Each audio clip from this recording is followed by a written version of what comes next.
Pour notre second invité de la journée, nous recevons à nouveau un Africain iconique.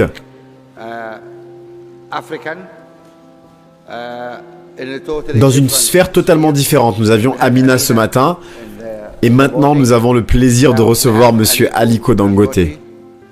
C'est le plus célèbre industriel et investisseur en Afrique, et je pense que je n'ai pas besoin de le présenter. Aliko, nous sommes ravis de vous avoir. Merci. Je sais que vous perdez beaucoup d'argent à avoir arrêté le travail et à venir ici.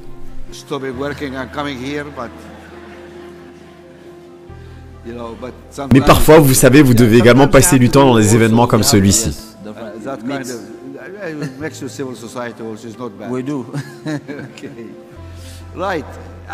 Donc Aliko, comme vous le savez, nous en avons parlé ici et là de cet ambitieux projet en Afrique.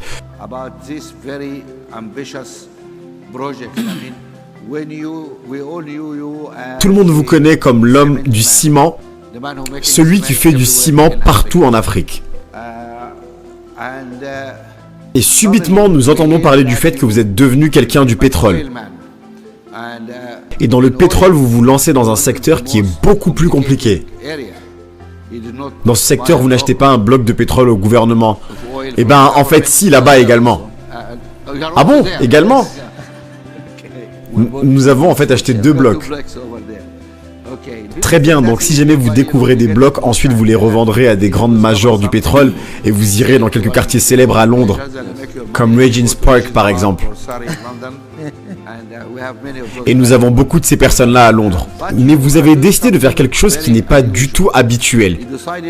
Vous êtes en train de construire l'une des plus grandes usines industrielles, non pas de l'Afrique, mais du monde entier. Et c'est un projet énorme. Quel est le coût en capital de ce projet que vous êtes en train de créer? Alors dans ce domaine en particulier, nous sommes en train de dépenser entre 12 et 13 milliards de dollars. 12 à 13 milliards de dollars et vous avez ce montant-là? Donc sur cette somme-là, vous pariez la totalité de votre patrimoine sur ce projet. C'est correct, on est d'accord? Oui, en effet, je mise beaucoup sur ce projet. Ah oui, effectivement, vous misez beaucoup. Mais c'est génial, est-ce que vous pouvez nous expliquer exactement ce que vous faites? Et pourquoi est-ce que ça coûte cette somme d'argent? Tout d'abord, Mo, j'aimerais vraiment vous remercier très sincèrement de m'avoir invité à ce week-end. Nous passons du bon temps, c'est un vrai plaisir pour moi d'être ici avec vous tous, à ce forum. Parce que, en effet, j'avais très peur qu'il y ait un accident en allant à l'aéroport. Où ça? Oui, à Londres. Parce qu'il fallait que j'arrive à l'aéroport avant 10 h, car ça fermait. Et je me suis dit que si jamais je n'y arrivais pas, vous alliez me tuer. Effectivement, je n'allais plus jamais vous parler. Votre amitié coûte plus cher que mon projet à 12 milliards. Maintenant, vous comprenez pourquoi est-ce que cet homme a tant de charisme. Enfin bref, continuons. Merci beaucoup, Aliko. Pour continuer, Mo, ce que nous avons aujourd'hui comme projet, nous en avons 5 majeurs. Nous avons tout d'abord la raffinerie, qui produit 650 000 barils par jour. Nous avons la pétrochimie, qui produit 1,3 million de tonnes de polypropylène et de polyéthylène, ce qui va faire de nous le deuxième plus grand exportateur de produits pétroliers en Afrique subsaharienne.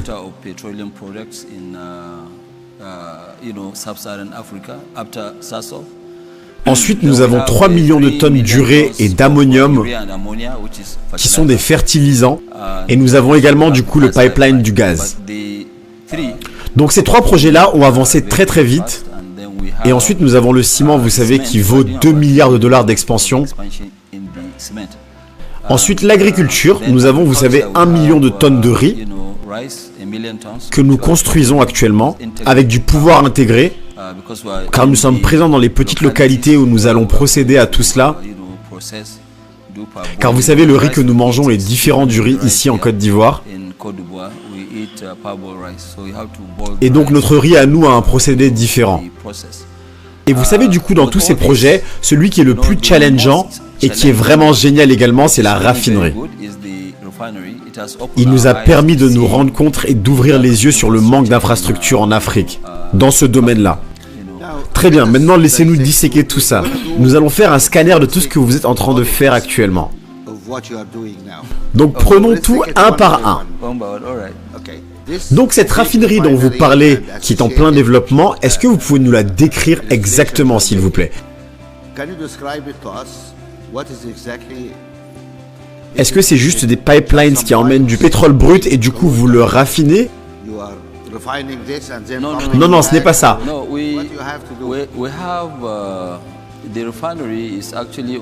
Tout d'abord, laissez-moi vous expliquer les vrais challenges que nous rencontrons. Alors, à l'extérieur de Lagos, la capitale du Nigeria, nous avons acheté un terrain qui fait 2,7 millions de mètres carrés. 2,7 millions! Oui, oui, exactement, c'est très grand.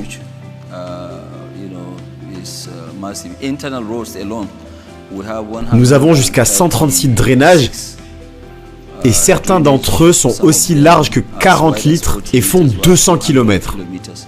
Tout le terrain est clôturé. 240 km de route que vous avez dû créer? Non, nous avons dû créer 136 km de route. Et également 213 km de drainage. Mais ce qui était le plus compliqué, vous savez, c'était le terrain où nous étions situés, c'était une jungle. Un marais. Nous avons dû tout nettoyer et y injecter 365 millions de mètres cubes de sable.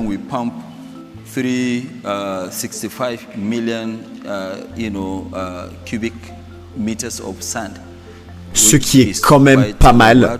Nous avons dû faire venir les 2 plus grands dragueurs du monde pour pouvoir le faire. Pour pouvoir simplement marcher là-bas. Et cela a duré entre 10 et 11 mois. Donc vous preniez le sable à la mer pour pouvoir l'emmener, exactement, nous prenions le sable de la mer vers le terrain. Donc comme nous avons fini cela, nous avons fait face à la qualité du sol que nous avions. Notre raffinerie, pas par rapport aux fertilisants, juste la raffinerie a le plus grand nombre de tuyaux que vous pouvez trouver sur Terre. Et elle a exactement 138 000 tuyaux. Et c'est énorme. Donc tout ce qui est en rapport avec cette raffinerie est vraiment grand. Vous pouvez voir le régénérateur, ce qu'ils ont montré tout à l'heure. Est-ce qu'on pourrait le voir, s'il vous plaît? Celui-là pèse 3000 mètres-tonnes. Vous devez générer votre propre énergie? Non, non, non, ce générateur sert à régénérer le pétrole brut.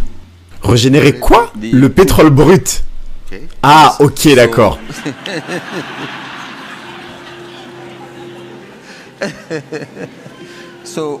Donc nous avons tout ça, mais vous savez, le plus grand challenge de ce projet, c'est que nous devions construire notre propre port. Car aucun des ports au Nigeria ne pouvait prendre ce poids. Mais où est-ce que vous avez trouvé ce truc? Ça vient de Haidai, en Corée. Et vous avez réussi à l'emmener depuis la Corée vers le Nigeria? Oui, en fait, nous en avons plusieurs. Nous avons celui-ci et d'autres qui sont plus petits que celui-là. Celui-ci doit être déployé bientôt. Donc vous savez, le problème des ports au Nigeria, le plus grand équipement qu'ils pouvaient prendre pouvait à peu près faire 150 tonnes. Et nous avons également dû faire face aux mauvaises routes. Si vous regardez ce sur quoi cet engin doit aller, nous avons dû construire une route spéciale pour lui. Pour que tous nos équipements puissent passer. Quelle est cette créature? Laquelle? L'autre? L'autre, ce sont les radiateurs. Des filtres? Non, non, des radiateurs. Nous avons des radiateurs et des filtres. Très bien, donc pour s'assurer du flot. Exactement, c'est ça. Nous avons un équipement à lui tout seul qui fait 42 mètres de haut. Vous m'avez montré des photos de grues énormes. Et vous m'aviez dit que vous deviez avoir les plus grandes du monde. Oui, en effet, il y en a seulement 3 qui sont disponibles dans le monde. Ce sont des grues 5 tonnes. Et ça, par contre, tu dois les réserver 3 ans en avance. Car il y en a seulement 3 dans le monde entier. Dans le monde entier? Oui, oui, dans tout le monde entier. Vous avez des photos de ces choses-là? Donc voilà, oui, oui, bien sûr, voilà la grue. Cette grue-là est vraiment énorme. Donc ce sont les grues. Oui, alors c'est seulement une grue, mais elle n'est même pas encore assemblée en totalité. Il faut savoir que pour contenir cette grue, il a fallu 205 containers au total. Donc ça, c'est une partie justement de ces containers. Ça, ce sont des logements du coup? Non, non, pas du tout, ce sont les fameux radiateurs. Ah, je pensais que vous vous lanciez dans l'immobilier également. Ah non, il n'y a pas d'immobilier, non.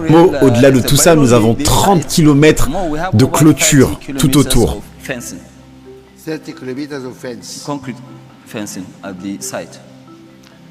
Donc vous pouvez vous imaginer que nous avons rencontré pas mal de challenges. Mais cela en vaut le coup, car ce que cela va nous donner comme pouvoir au Nigeria, c'est une valeur de 650 000 barils de brut.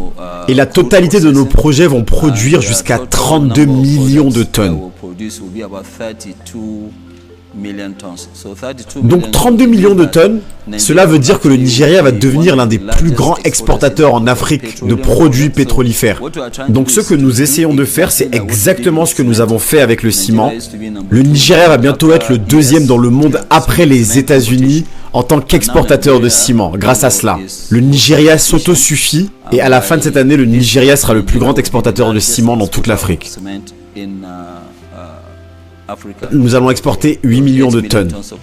Je pense que c'est vraiment magnifique. Voilà un homme extrêmement courageux. Vous savez, il a vidé sa banque sur un tel projet aussi gros et technologique, secteur dans lequel l'Afrique n'est pas du tout connue pour briller. Car nous sommes souvent connus pour les petites choses. Et je ne connais aucun investissement privé en Afrique à cette échelle, fondé par des gens qui sont locaux.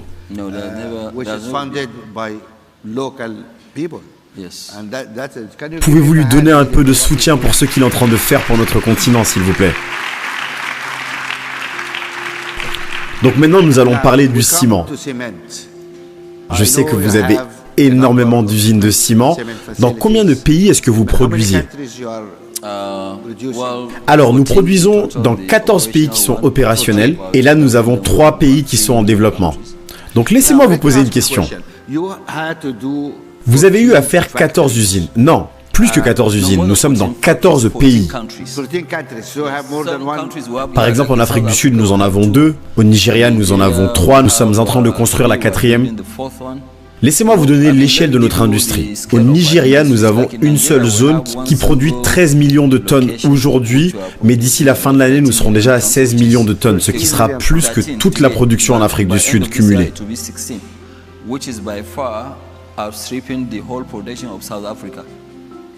Donc cette usine à elle seule va produire plus que l'Afrique du Sud. Oui, oui, exactement.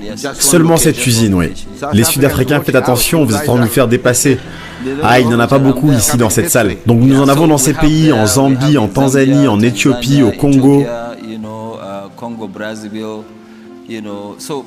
Au Cameroun également, par exemple. Nous sommes en train de construire ici, en Côte d'Ivoire, 3 millions de tonnes. Oui, c'est à peu près à 1 heure d'ici.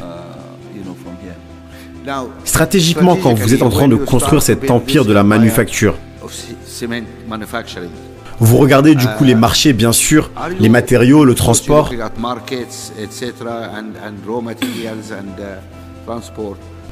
Mais ce que je veux dire, c'est que est-ce que c'était nécessaire de construire dans 14 pays différents? Ce n'était pas plus intéressant pour vous de construire dans 4 ou 5 endroits clés et ensuite transporter vers les autres pays? Ou est-ce que les taxes douanières vous forçaient à avoir des usines locales pour pouvoir optimiser tout ça? Alors, il y a plusieurs raisons à cela, effectivement, c'est une bonne question. La première est qu'effectivement, il est très difficile d'avoir des échanges entre les différents pays africains. La deuxième raison, c'est que ça dépend également du pays, s'ils ont du calcaire ou non, qui est l'un des matériaux clés pour la production de ciment. Tout dépend effectivement, donc laissez-moi vous donner un exemple, parce que vous avez parlé des échanges à l'intérieur de l'Afrique. Prenons pour exemple une de nos usines au Nigeria, qui est dans un endroit qui s'appelle Ibisha. Ce n'est pas très loin de la maison d'Obasanjo, l'ancien président nigérian. Vous l'avez acheté là-bas parce que Obasanjo n'est pas loin? Non, en fait, c'est à cause du calcaire qui est présent en très grande quantité là-bas. Nous sommes seulement à 28 km de la République du Bénin.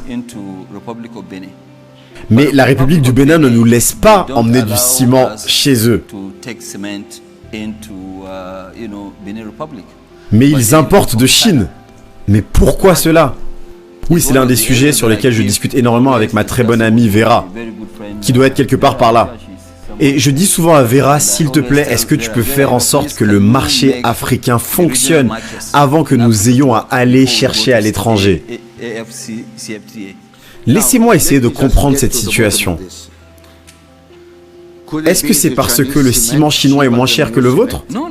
Qu'importe le prix auquel le marché vend, nous avons pour ambition d'être compétitifs sur le prix. Donc dans ce cas, pourquoi est-ce que vous n'avez pas de compétition avec eux? Ce n'est même pas une histoire de compétition, c'est juste une histoire de nous laisser vendre du ciment là-bas. Mais comment ça se fait qu'ils autorisent les Chinois à vendre chez eux, mais ils n'autorisent pas leurs frères nigérians à vendre?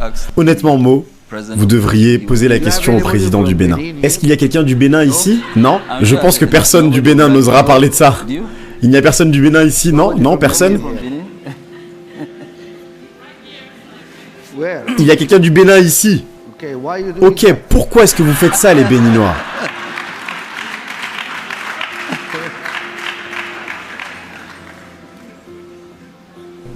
Pas de réponse? Ok, s'il vous plaît, quand vous rentrez à la maison, posez la question pour savoir pourquoi est-ce que vous faites quelque chose d'aussi stupide.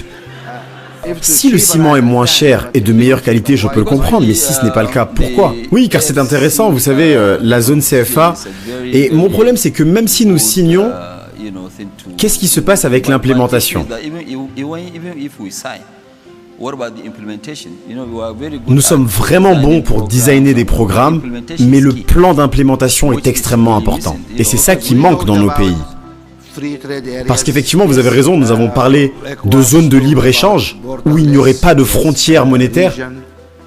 Est-ce que cela se passe dans la réalité ou non? En fait, non, cela ne se passe pas du tout dans la réalité. Le plus gros problème que nous rencontrons aujourd'hui, justement, c'est de faire bouger les choses. Si par exemple nous essayons d'envoyer du ciment au Togo, pour seulement 210 km, nous allons perdre une semaine pour envoyer ce ciment. Est-ce que c'est à cause de la route ou c'est à cause de la douane? À cause de la douane. Oui, vous passez la nuit à la frontière quand vous arrivez là-bas. Et pourquoi cela? Bah, vous savez, simplement à cause de la corruption.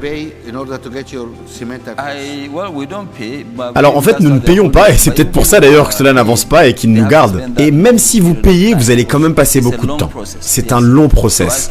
Donc je pense que toutes les évolutions peuvent nous aider, mais avant que cela arrive, nous devons nous assurer que les marchés régionaux fonctionnent bien. Je pense qu'il y a là un problème sur lequel les gens doivent vraiment réfléchir. Nous passons notre temps à célébrer à Addis Abeba la signature d'agréments et de contrats.